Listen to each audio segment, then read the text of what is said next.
人類が背後巨大化したら生物兵器ボンバルディアビートル。ボンバルディアビートルは100度近い高温の有毒ガスを連続噴射できる昆虫。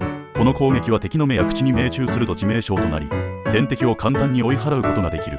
体内の特殊な化学物質を混合し爆発反応を起こす仕組みを持つ。